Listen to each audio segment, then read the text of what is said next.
এক রাখাল ছিল, তার নাম গোপাল। একদিন গোপাল মাঠে গরু চড়াচ্ছিল। হঠাৎ সে দেখতে পেল একটা ছাগল ভ্যা ভ্যা করে চিৎকার করতে করতে তার দিকেই ছুটে আসছে। রাখাল ভাবতে লাগলো, ছাগলটার কি হলো, এরকম করে ছুটে আসছে কেন? ছাগলটা একটা গাছের কাছে এসে পড়ে গেল। গোপাল ছুটে গিয়ে ছাগলটাকে ধরে গায়ে হাত বুলিয়ে তারপর তুলে জল খাওয়ালো। নে খা, ঠিক হয়ে যাবি, তাড়াতাড়ি ঠিক হয়ে যাবি। ছাগলটা মায়া মায়া চোখে গোপালের দিকে তাকিয়ে ভ্যা ভ্যা করে ডাকতে লাগলো। মনে হলো ছাগলটা কোনো কিছু বলতে চায়, কিন্তু বলতে পারছে না। আরে আমার বাড়ি যাবি? চল চল আমার বাড়ি চল, আমার গরুর সাথে থাকবি। গোপাল গরুগুলোর সাথে ছাগলটাকে বাড়ির দিকে নিয়ে যাচ্ছিল। হঠাৎ গরুগুলো ডাকতে ডাকতে এদিক ওদিক দৌড়াতে শুরু করলো।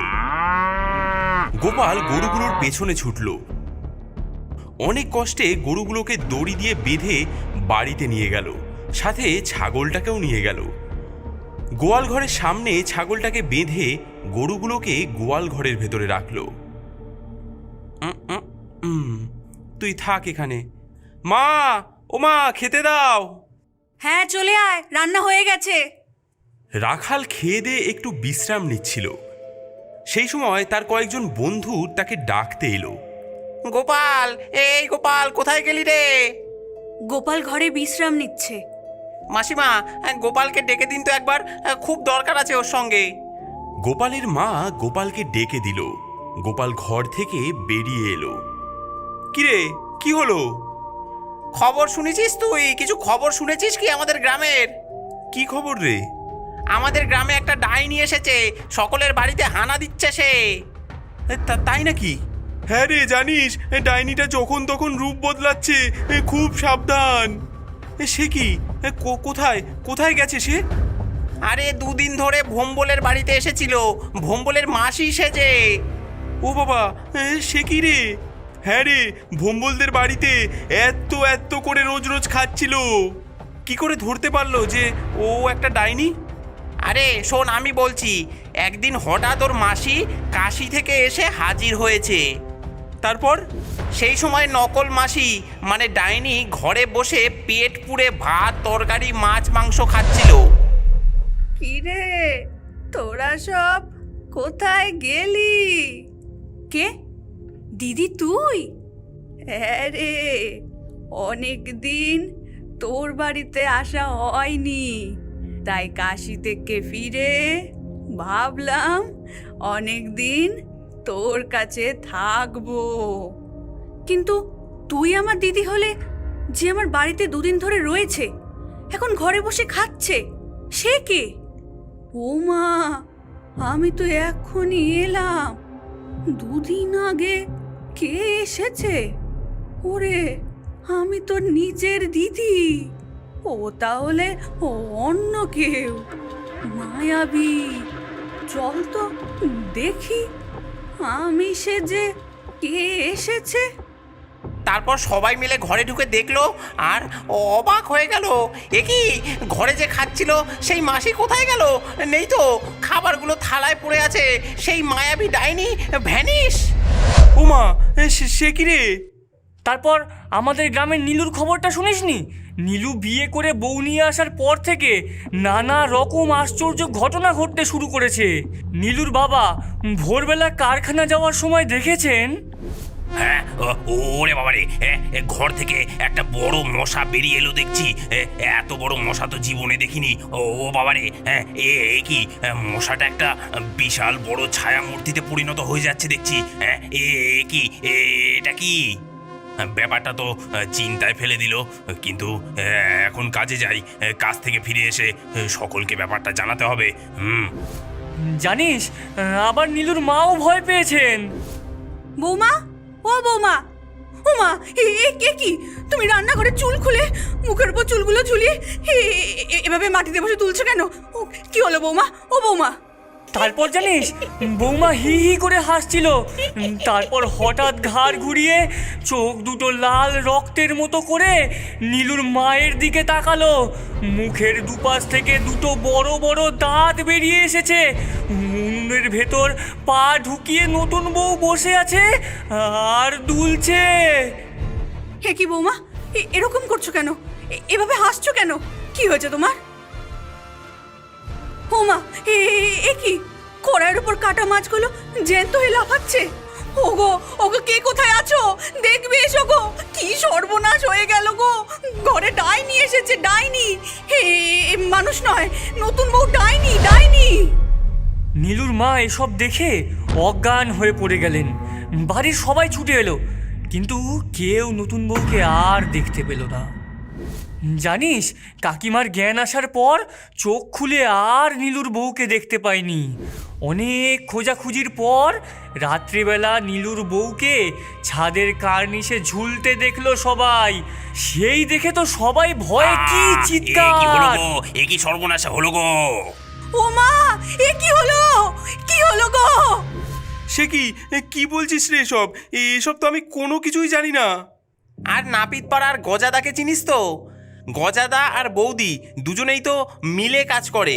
গজাদার একটা ছোট মেয়ে আছে, ওর নাম চাপা। চাপা সারাদিন ঠাকুমার কাছে থাকে। একদিন বিকেলে চাপা বন্ধুদের সাথে মাঠে খেলছিল। খেলতে খেলতে একটা সুন্দর পুতুল কুড়িয়ে পেয়েছিল। বাড়িতে নিয়ে আসার পর ওই পুতুলটাকে নিয়েই খেলতে থাকে। ও চাপা, এত সুন্দর পুতুল তোকে কে দিল? একে আমি মাঠে কুড়িয়ে পেয়েছি ঠাম্মা। কুড়িয়ে এনেছিস কেন রে? কার পুতুল কে জানে? জানি না, গাছতলায় পড়েছিল, আমি তুলে নিয়ে এসেছি। ধুলো থেকে তুলে এনেছিস? ময়লা লেগে আছে তো, দে দে ভালো করে ধুয়ে দি। এই নাও। ঠাম্মা পুতুলটাকে ভালো করে ধুতে লাগলেন। এমন সময় কার যেন একটা আওয়াজ শোনা গেল। ওরে বাবা, ও শীত করছে রে। ওরে বাবা, এত ঠান্ডা জল দিস না। ঠাম্মা তো বুড়ি মানুষ, ভালো করে চোখে দেখতে পায় না। এদিক ওদিক তাকিয়ে তিনি কাউকেও দেখতে পেলেন না। ঠাম্মা এদিকে মনে মনে ভাবলেন, মনে হলো যেন পুতুলটা কথা বলল। এখানে তো আর কেউ নেই। ঠাম্মা পুতুলটাকে ধুয়ে এনে সে আবার চাপাকে দিয়ে দিল। গজা আর ওর বউ কাছ থেকে এসে দেখলো মেয়ে মন দিয়ে পুতুল নিয়ে খেলছে। চাপা, এই পুতুলটা তোকে কে দিয়েছে? আমি মাঠ থেকে কুড়িয়ে পেয়েছি। কার পুতুল কে জানে? কেন কুড়িয়ে এনেছিস? যা ফেলে দিয়ে আয়। না না, আমি এই পুতুলটা নিয়ে খেলবো।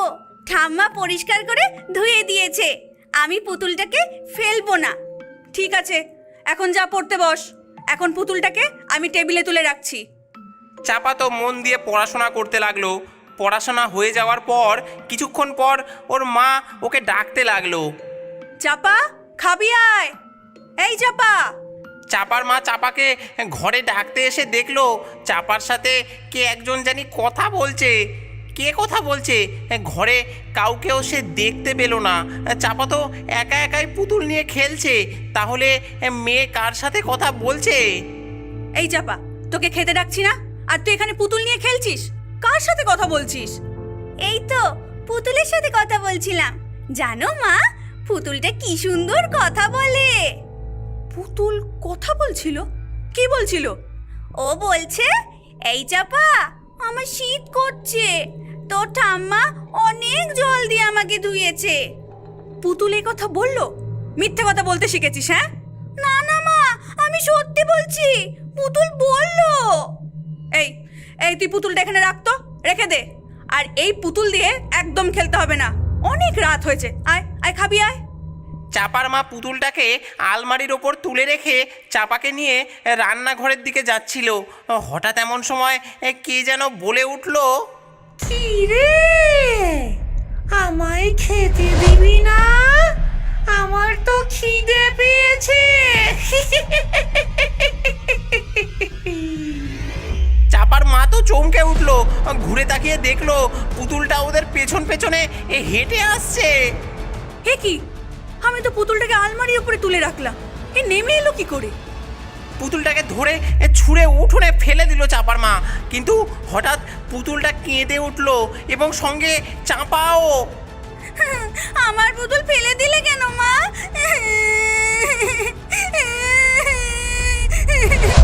গজা ঘরে ছিল, সে কিছুই জানে না। মেয়েকে কাঁদতে দেখে সে বলল, আহা, আরে মেয়েটাকে রাতের বেলায় কাঁদাচ্ছ কেন? আরে দাও না পুতুলটা। দাঁড়া চাপা, আমি এনে দিচ্ছি। না না, ওই পুতুলটায় হাত দিও না। কেন? হ্যাঁ, কি হয়েছে? গজা পুতুলটাকে উঠোন থেকে তুলতে গিয়ে দেখলো পুতুলের হাত পা ছিঁড়ে গেছে। ইস, পুতুলটার হাত পা ছিঁড়ে গেছে তো। এই নে চাপা তোর পুতুল, কাল আমি সেলাই করে দেব। চাপা ছেঁড়া পুতুল নিয়েই খেলতে বসলো। চাপা নিজে খাচ্ছে আর পুতুলটাকে খাওয়াচ্ছে। এই দৃশ্য দেখে চাপার মা, বাবা, ঠাম্মা সবাই তো হতবাক। পুতুলটা সত্যি সত্যি খাচ্ছে। এ কি, ওরে বাবা রে, এই পুতুলটা মনে হয় তান্ত্রিকের। কত রকমের অলৌকিক কাণ্ড দেখছি। চাপা চাপা, পুতুলটাকে তুই ছুস না। গজা খুব সাহসী, ও তাড়াতাড়ি করে পুতুলটাকে তুলে নিয়ে দৌড়ে জানালার কাছে গিয়ে জানালার পাশে ঝোপের মধ্যে ছুঁড়ে ফেলে দিল। তারপর সবাই শান্তি পেল। নিশ্চিন্ত হয়ে সবাই খেয়ে দিয়ে শুয়ে পড়ল। কিন্তু মাঝরাতে হঠাৎ চাপার মায়ের ঘুম ভেঙে গেল। ভয়ে আঁতকে উঠল সে। একই পুতুলটা চাপার পাশে শুয়ে আছে। গজাকে আস্তে আস্তে ঘুম থেকে ডেকে চাপার মা বলল, ওই দেখো, ওই জাদু পুতুল আবার এসেছে। হ্যাঁ, সে কি কই কই দেখি। গজা দেখলো চাপার পাশে শুয়ে হিহি করে হাসছে সেই পুতুল। কি সর্বনাশ, কি সর্বনাশ! এর একটা ব্যবস্থা করতেই হবে। গজা পুতুলটাকে এবার একটা বাক্সে ভরে নিল। তারপর দূরে একটা পুকুরে গিয়ে ফেলে দিয়ে এলো। তারপর ভোর হলে গজা গ্রামের কালী মন্দিরে গিয়ে ঠাকুরমশাইকে গিয়ে সব জানালো। ঠাকুরমশাই ওদের বাড়ির 4 জনের জন্য 4টে রক্ষা কবচ দিলেন এবং বললেন, এই নাও, লাল সুতোয় বেঁধে এই কবজ তোমরা গলায় পরে থাকবে। কোনো ডাকিনি, ভূত, পেতনি কিচ্ছু করতে পারবে না। এইভাবেই গজাদা আর তার বাড়ির সবাই ওই ডাইনির হাত থেকে কোনো রকমের রক্ষা পেয়েছিল। গোপাল বন্ধুদের কাছ থেকে এইসব কথা শুনে বড় চিন্তায় পড়ে গেল। সেদিন রাত্রেবেলায় গোপাল যখন ঘুমোচ্ছে, এমন সময় গরুদের আর্তনাদে তার ঘুম ভেঙে গেল। সে লণ্ঠন হাতে নিয়ে বেরিয়ে আসলো। গোপাল গোয়াল ঘরের দিকে এগিয়ে গেল। এগিয়ে গিয়ে দেখলো, একই একটা গরুকে কে যেন টেনে নিয়ে এসে গোয়ালের বাইরে অর্ধেক খেয়েছে। তার দেহ ছিন্ন ভিন্ন অবস্থায় পড়ে আছে, কিন্তু ছাগলটা যেমন বাঁধা ছিল তেমনই রয়েছে। ডাইনিটা ছাগলের সামনে দিয়ে গোয়াল ঘরে ঢুকে গরু টেনে এনে খেলো, অথচ ছাগলটাকে তো খেলো না। আশ্চর্য! পরের দিন রাতে গোপালের ঘুম আসছিল না। সে বিছানা থেকে উঠে বাড়ির বাইরে এসে বসেছিল আর হুকো টানছিল। হঠাৎ সে দেখলো ছাগলটা আস্তে আস্তে একটা বড় ছায়ামূর্তি হয়ে গেল। তারপর মূর্তিটা এদিক ওদিক দেখে নিয়ে গোয়াল ঘরের দিকে গেল। তারপর একটা গরুকে টেনে এনে বিরাট রূপ ধরে একটা গরুর ঠ্যাং ধরে ছিঁড়ে ছিঁড়ে খাচ্ছে। হ্যাঁ, কি সর্বনাশ! হ্যাঁ,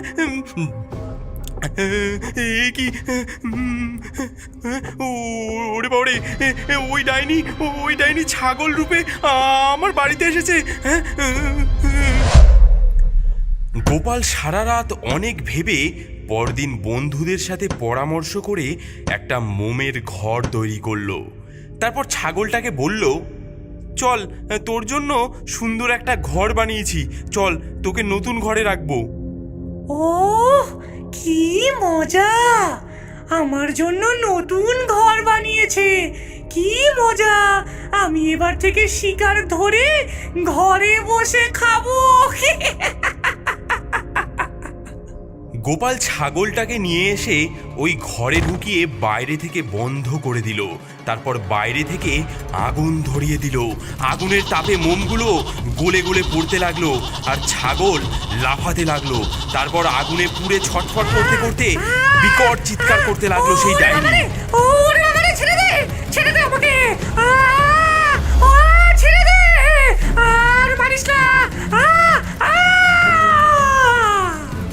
সেই ডাইনি আগুনে পুড়ে একদম ছাইয়ে পরিণত হয়ে গেল। কিছুক্ষণ পর গোপাল এক তান্ত্রিককে ডেকে আনলো। তান্ত্রিক বলল ওই ছাইগুলো সব একটা শিশির ভেতর ঢুকিয়ে জলে ফেলে দিতে। গোপাল ও তার বন্ধুরা ছাইগুলো একটা কাচের বোতলে ঢুকিয়ে দূরে গঙ্গায় গিয়ে ছুঁড়ে ফেলে দিয়ে আসলো। তারপর থেকে ডাইনির উপদ্রব বন্ধ হলো।